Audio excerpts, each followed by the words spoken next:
네, 여러분 다시 한번 인사드리도록 하겠습니다. 농아부와 공일영역 총괄을 담당하고 있는 박정건 목사라고 합니다. 반갑습니다. 네.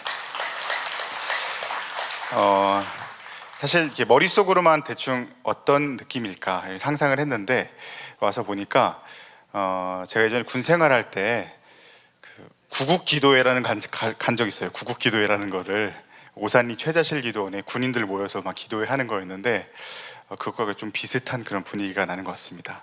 좀 더 힘차게 찬양하는 모습과 또 여러분들 이렇게 예배드리는 모습을 보니까 반갑고 불러주셔서 감사드립니다. 오늘 함께 어떤 말씀을 나눌까 고민하다가 함께 말씀의 은혜 그리고 좀 도전받는 시간으로 가지려고 하는데, 먼저 말씀을 나누기 앞서서 저도 한번 옆 사람과 이렇게 한번 인사했으면 좋겠습니다. 여러분, 말씀으로 디자인하라라는 그 주제가 있더라고요. 그래서 우리 옆 사람에게 우리 한번 이렇게 고백했으면 좋겠는데, 당신이 디자이너입니다. 이렇게 했으면 좋겠습니다. 당신이 디자이너입니다. 당신이 디자이너입니다.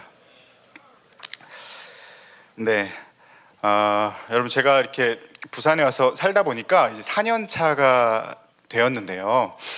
부산에 올 때 뭐 짐들을 좀 정리했는데, 부산에 오기 전에 서울에 살 때 굉장히 좀 좋은 기능을 가진 옷걸이가 하나 예전에 살던 집에 있었습니다. 옷걸이 치고는 꽤 괜찮은 기능이 있었던 옷걸이였거든요. 어떤 기능이 있었냐면 우선은 시계가 있고요. 시계 기능이 있고요. 그리고 타이머 기능이 있습니다. 타이머 기능. 그리고 가장 중요한 기능은 이 옷을 이렇게 잘 헤집어 보면 이제 운동을 할 수 있는 기능이 있습니다. 자전거를 탈 수 있는 기능이 있는데 그 옷걸이의 이름은 쇼니의 엑스사이클이라는 옷걸이입니다.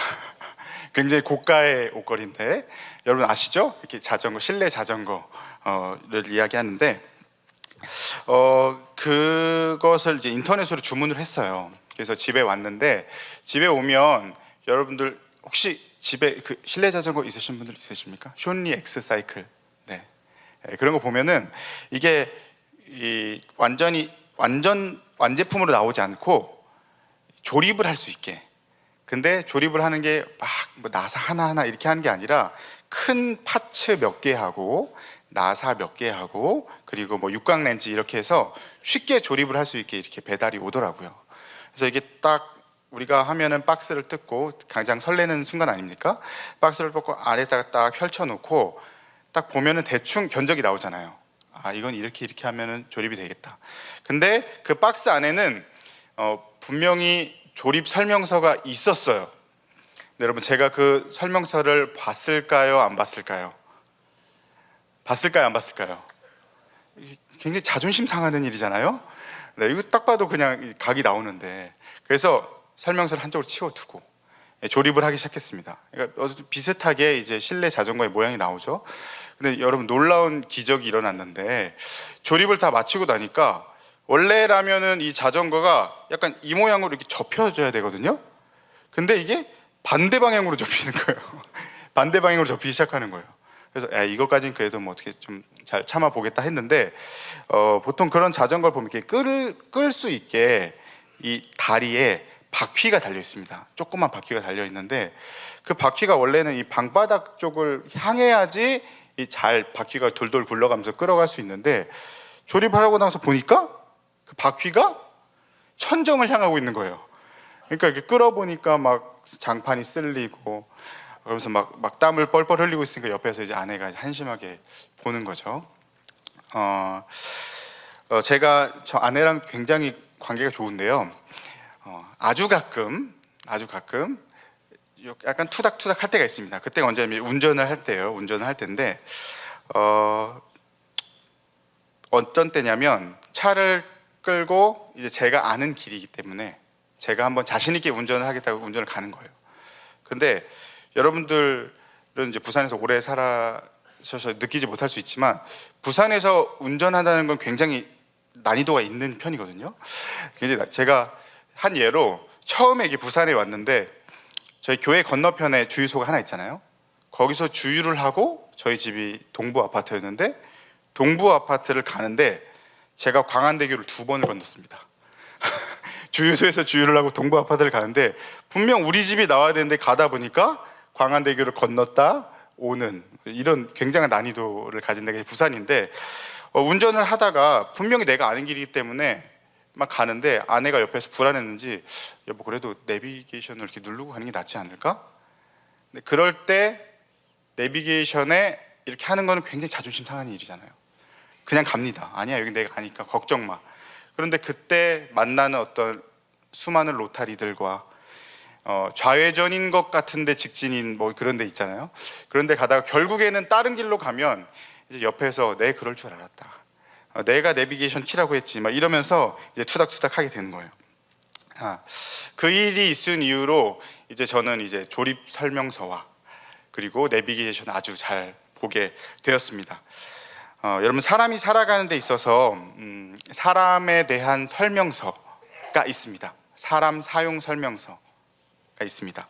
우리가 어떻게 살아야 하는지, 우리의 삶이 어떤 부품들로, 어떤 부분들로 이루어졌는지, 그리고 이것이 어떻게 온전하게 하나로 조립되는지, 이런 것들이 아주 자세하게 나와 있는 사람 사용 설명서가 있다라는 겁니다.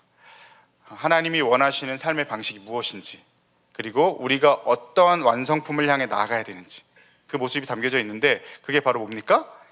하나님이 우리에게 주신 성경이라는 거죠.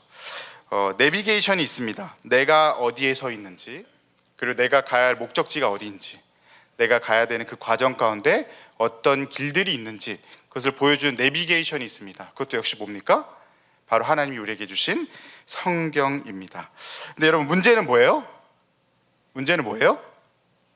그 설명서와 내비게이션을 보지 않는다는 거예요. 안 보고 내 마음대로 내가 할 수 있으니까, 내 삶, 내 마음대로 내가 조립할 수 있으니까, 내가 살아가는 길과 내가 정하는 목적지, 내가 스스로 갈 수 있으니까 내 마음대로 가다 보니까 이렇게 접혀야 되는 게 이렇게 접히고, 바퀴가 천정을 향하게 되고, 내가 원하는 길로 가지 못하고 광안대교를 2번 건너게 되는 그런 시행착오들을 겪게 되는 겁니다. 사랑하는 여러분, 우리의 인생의, 우리의 삶의 설명서이자 내비게이션인 하나님의 말씀을 더 잘 읽고 묵상하시는 여러분들이 되시기를 바랍니다. 네, 오늘 우리가 읽은 미가서 6장 8절의 말씀에는 너무나도 명확하게 하나님께서 우리에게 바라는 삶이 무엇인지 나타나고 있습니다. 우리 한 번 더 미가서 6장 8절 본문을 한번 읽어볼까요? 한 번 더 미가서 6장 8절 본문 성경을 보시고 한번 읽어봤으면 좋겠습니다. 읽겠습니다. 시작. 사람아, 주께서 선한 것이 무엇임을 내게 보이셨나니 여호와께서 내게 구하시는 것은 오직 정의를 행하며 인자를 사랑하며 겸손하게 내 하나님과 함께 행하는 것이 아니냐. 여러분, 이 미가서 6장 8절은 구약 전체를 통틀어서 가장 응축된 하나님의 백성이 어떠한 윤리의식을 가지고 살아가야 하는지 그것을 나타내는 구절이라고 할 수가 있습니다. 하나님이 분명히 선한 것을 사람들에게 보여주셨고, 그리고 그것을 본 우리에게 구하는 것, 원하시는 것을 말씀해 주셨다는 것입니다. 바로 다음에 3가지인데요. 첫 번째로는 오직 정의를 행하며, 두 번째로는 인자를 사랑하며, 셋째로는 겸손하게 하나님과 함께 행하는 것입니다.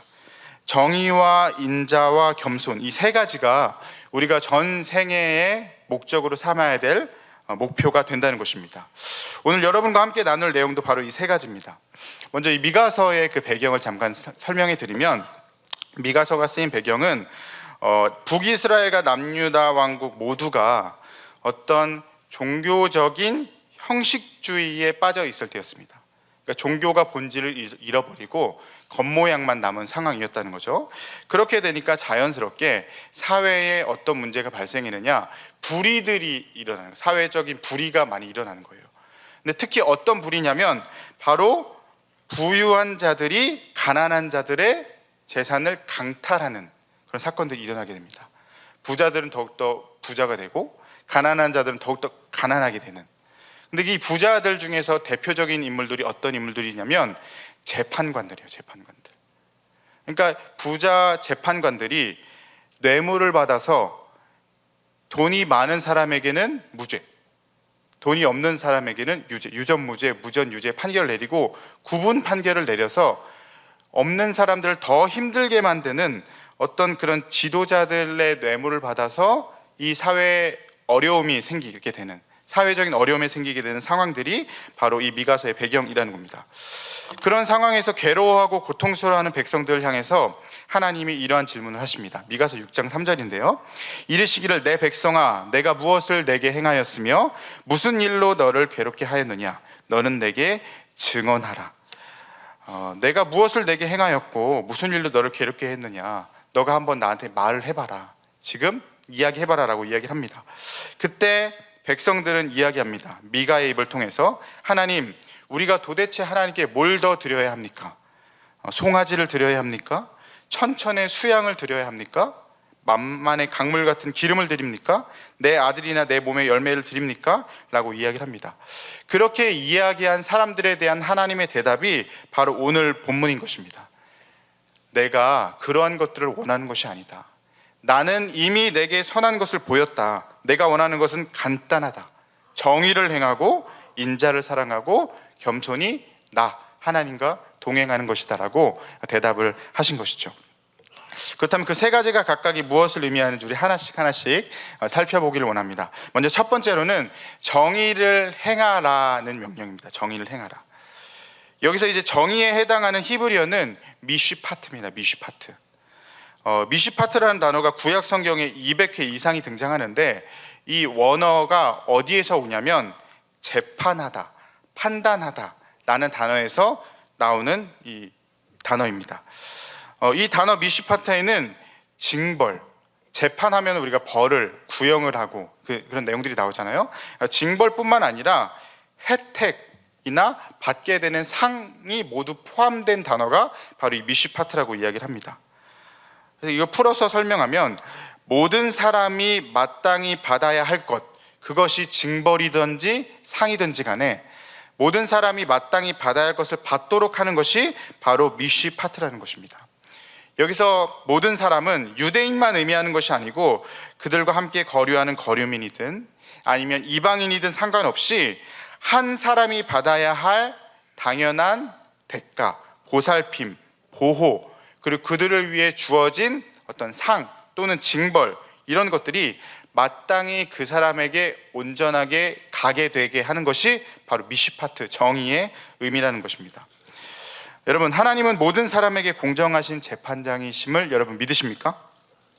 그렇죠? 하나님은 의로우신 분이시고 공정하신 분이십니다. 근데 여러분, 하나님의 공정은 그저 기계적인 공평함이 아닙니다. 가난한 자나 부한 자나 모두에게 똑같이 1달러씩 1달란트씩을 주는 그런 공평이 아니라는 것이죠. 하나님의 정의를 행하시는 방식은 뭐예요? 높은 산을 깎으시고 낮은 골짜기를 메우는 방식입니다. 그래서 하나님이 행하시는 정의는 그 미슈파트는 특별히 약자들을 향해 있다는 것입니다.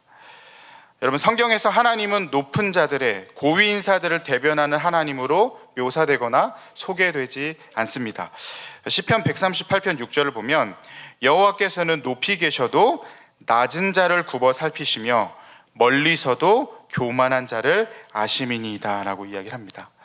에스겔서 21장 26절을 보면 주 여호와께서 이같이 말씀하셨느니라 관을 제거하며 왕관을 벗길지라 그대로 두지 못하리니 낮은 자를 높이고 높은 자를 낮출 것이라 라고 이야기합니다.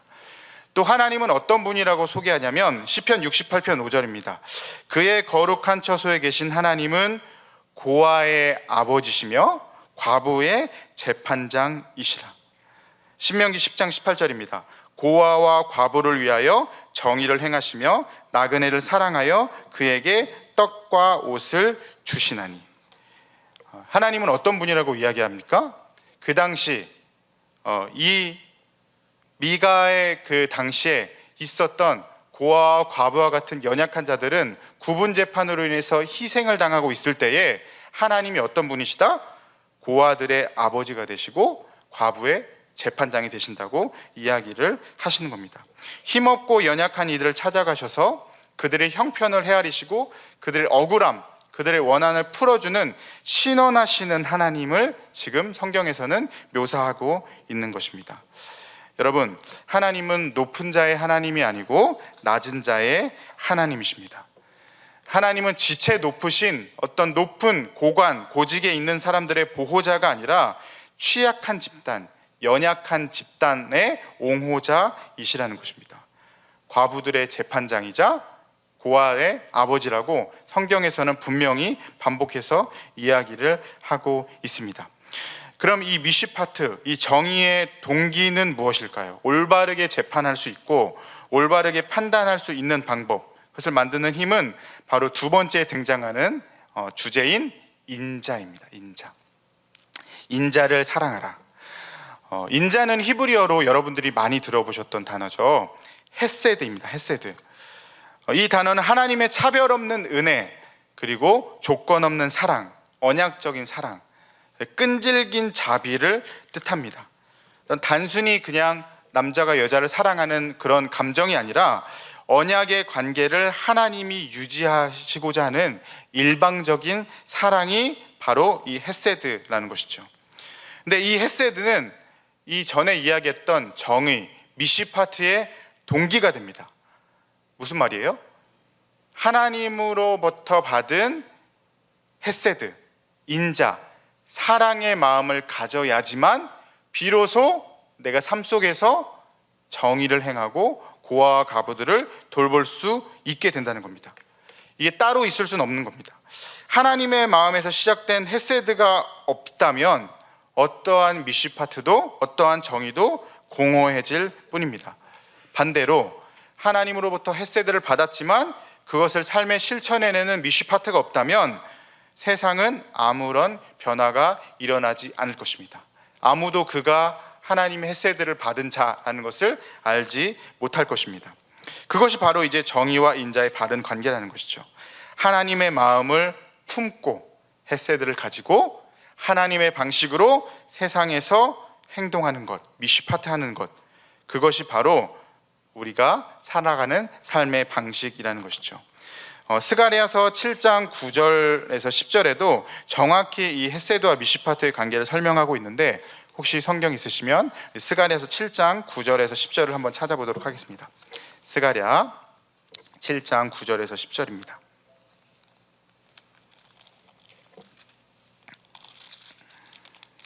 스가랴 7장 9절에서 10절.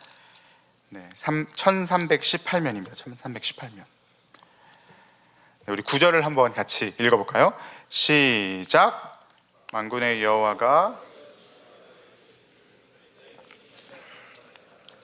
서로 인애와 긍휼을 베풀며. 여러분, 여기서 미시파트와 헤세드가 눈에 보이십니까? 만군의 여호와가 이같이 말하여 이르시기를 너희는 진실한 재판을 행하여 서로 인애와 긍휼을 베풀며 라고 이야기를 하고 있습니다. 근데 어떤 이런 헤세드를 가지고 미시파트를 베푸는 이런 방식은 그저 개인 윤리 차원에서만 그치지 않습니다. 이것은 반드시 사회적 정의와 연결이 되는 것입니다. 바로 다음 구절 10절인데요. 우리 10절 한번 같이 읽겠습니다. 시작. 과부와 고아와 나그네와 궁핍한 자를 압제하지 말며 서로 해하려고 마음에 도모하지 말라. 아멘. 네, 미시파트는 그냥 법적인 공정성, 기계적인 공평성 그 이상이라는 겁니다. 사회적인 약자에게, 낮은 자들에게, 깊게 파인 골짜기에 실제적인 보살핌과 공급과 보호, 그 사람이 당연히 받아 누려야 할 것들을 제공하고 행동으로 돌려주는 것이 바로 정의라는 것입니다. 그것은 겉으로 보이기에는 정의라고 이야기하지만 그 안에는 바로 헤세드가 가득 담겨져 있는 겁니다. 겉으로 보기에는 재판, 정의라는 모습을 띠지만 그 안에는 인자와 인애가 가득 차 있다는 것이죠. 무슨 말이에요? 하나님으로부터 그 헤세드를 받은 사람들은 마음속에 그 헤세드를 품고 또 다른 형태의 헤세드를 우리의 연약한 이웃들에게 사회 속에서 나누게 된다는 것입니다. 과부와 고아와 나그네와 궁핍한 자들을 향해서 말입니다.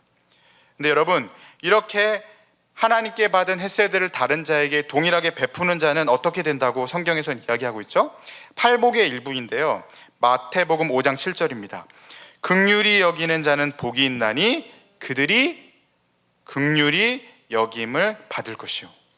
긍휼히 여기는 자는 복이 있나니 그들이 긍휼히 여김을 받을 것이요. 무슨 말이에요? 여기서도 긍휼은 역시 히브리어로 번역하면 헤세드입니다. 남을 헤세드하는 자는 결국에 하나님으로부터 다시 헤세드를 받을 것이다 라고 이야기를 하는 것입니다.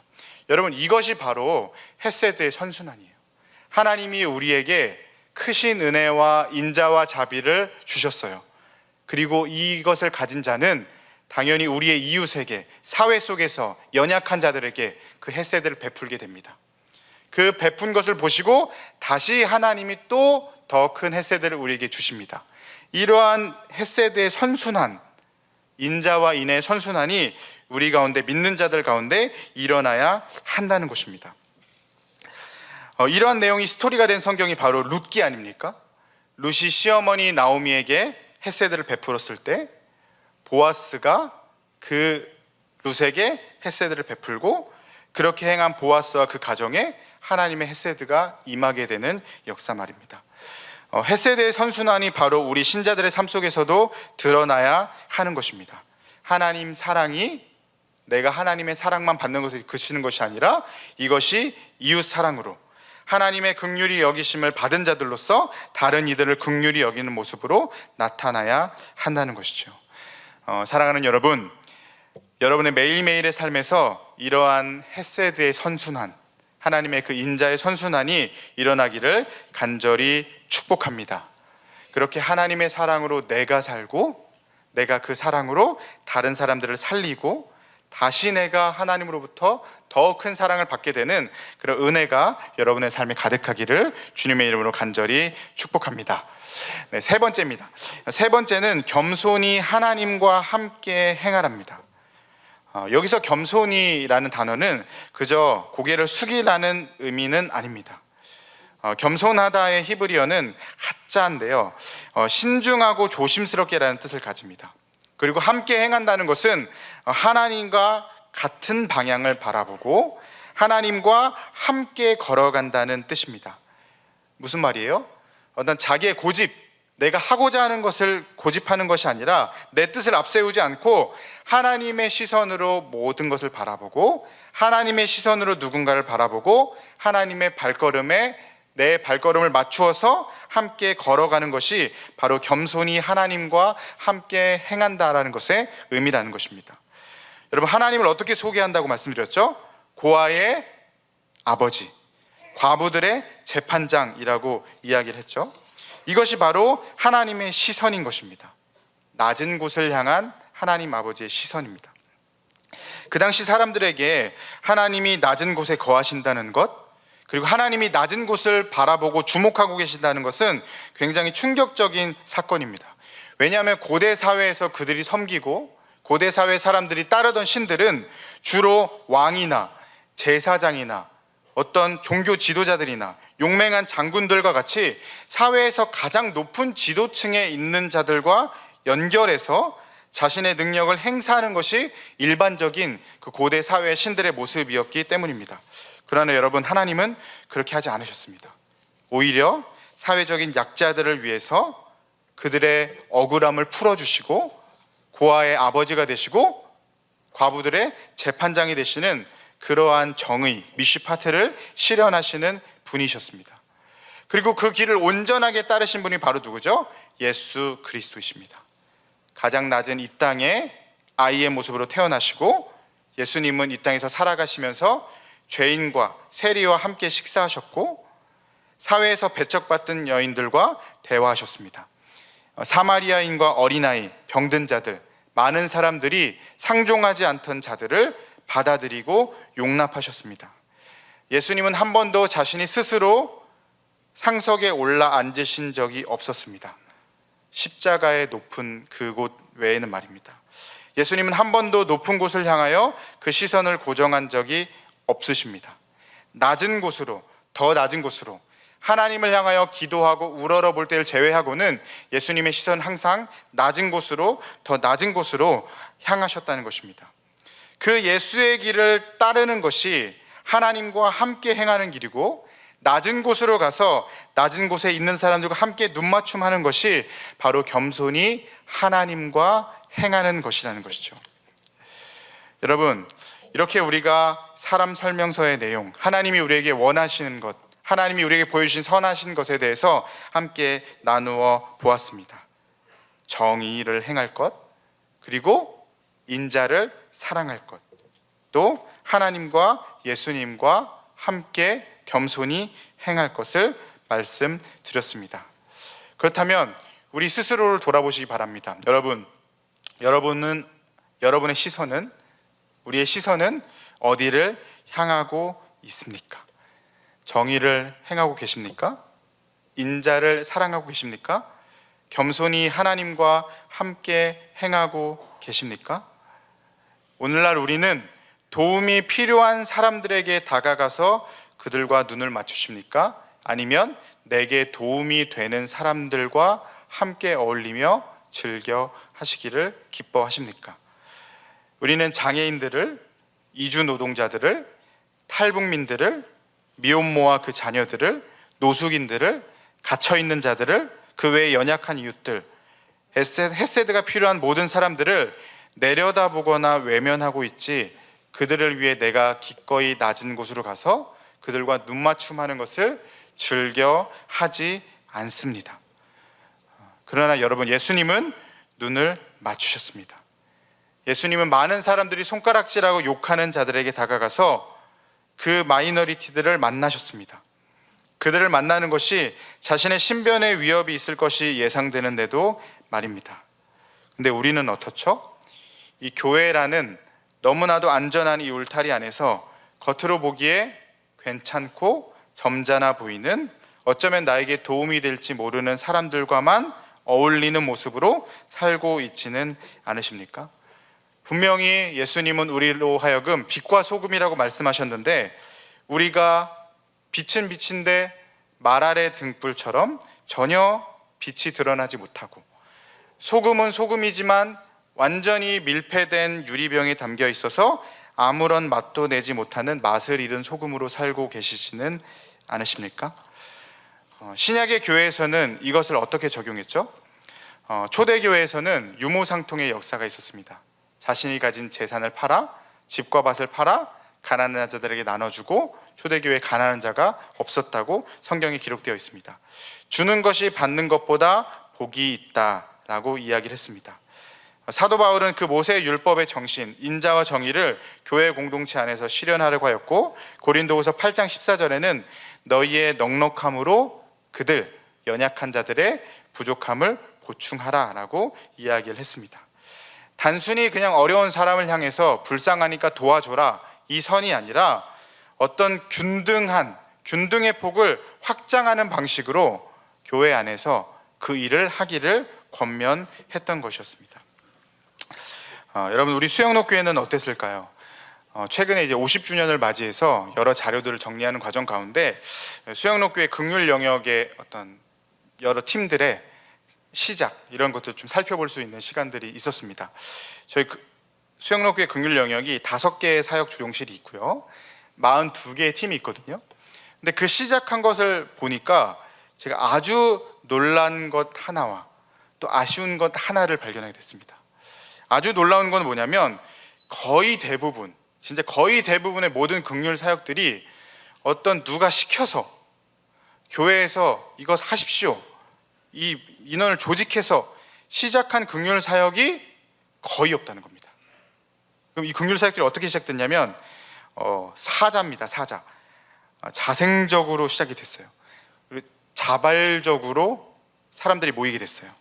기꺼이 그 일을 하는 데 있어서 자원했고요, 그리고 어떤 교회에서 예산을 가지고 그것들을 시작한 게 아니라 자비량으로 그 사역을 감당을 했다는 것입니다, 대부분. 그런데 아쉬운 것은 뭐냐면, 그 이야기들이, 그렇게 새로운 팀들이 어려운 이웃들을 위해서 생겨났던 그 이야기가 옛날 이야기가 되어 버렸다는 것입니다. 그렇게 새로운 팀들이 생겨난 것도 수년 또는 십수년 전의 일이라는 것입니다. 여러분, 너무 아쉽지 않습니까? 자원하여 자발적으로 자생했던 팀들이 여전히 초창기 때 세웠던, 초창기 때 헌신했던 그 사람들이 남아있고요, 새로운 헌신자들이 일어나지 않고 있다는 거예요. 어떤 팀은 조사해 보니까 그 사역 팀원들의 평균 연령이 거의 80이 다 되어가는 팀들도 있습니다. 왜요? 새로운 팀원들이 충원되지 않는 거예요.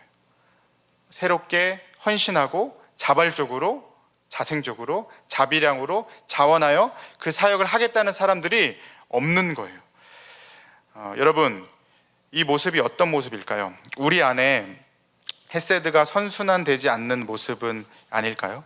세상과 이웃에게 흘러들어가서 그 인애와 정의, 인자와 정의를 드러내지 못하고 고여있고 멈춰내어서 순환이 아니라 경색되어 있는 모습은 아닙니까? 팀켈러 목사님이 이런 이야기를 했습니다. 세상에는 절박한 처지에 몰린 이들이 차고 넘치는데 스스로 본보기가 되어 깊이 공감하는 사랑으로 교회에 도전을 주고 앞장서 사역을 이끌어갈 기민하고 창의적이며 헌신적인 집사들이 모자라기 일쑤라는 건 얼마나 비극적인가.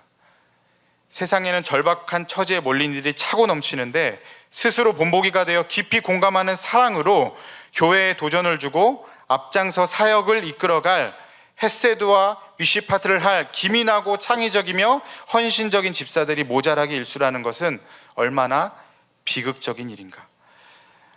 사랑하는 여러분, 지금 우리가 여기서 행할 수 있는 것들, 할 수 있는 작은 것들을 한번 찾아보고 생각해보는 시간들이 되었으면 좋겠습니다.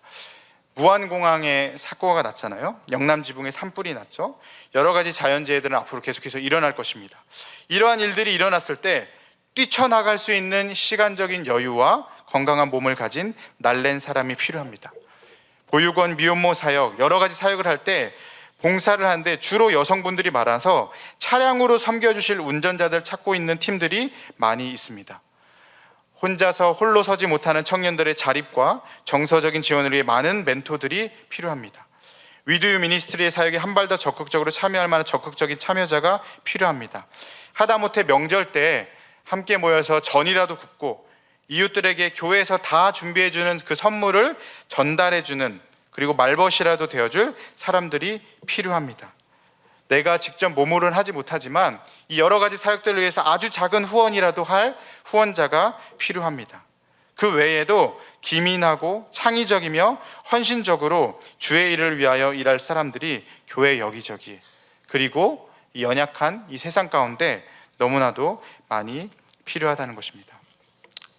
사랑하는 여러분, 하나님은 우리에게 제사보다는 삶을, 어떤 형식만 남은 종교보다는 정의를, 그리고 겉모양으로 드러나는 가식보다는 진정한 인자와 사랑을 원하십니다.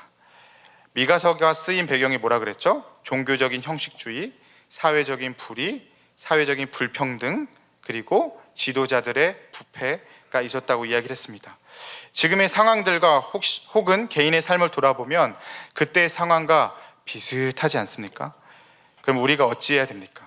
우리가 어떻게 해야 하나님을 기쁘시게 할 수 있겠습니까?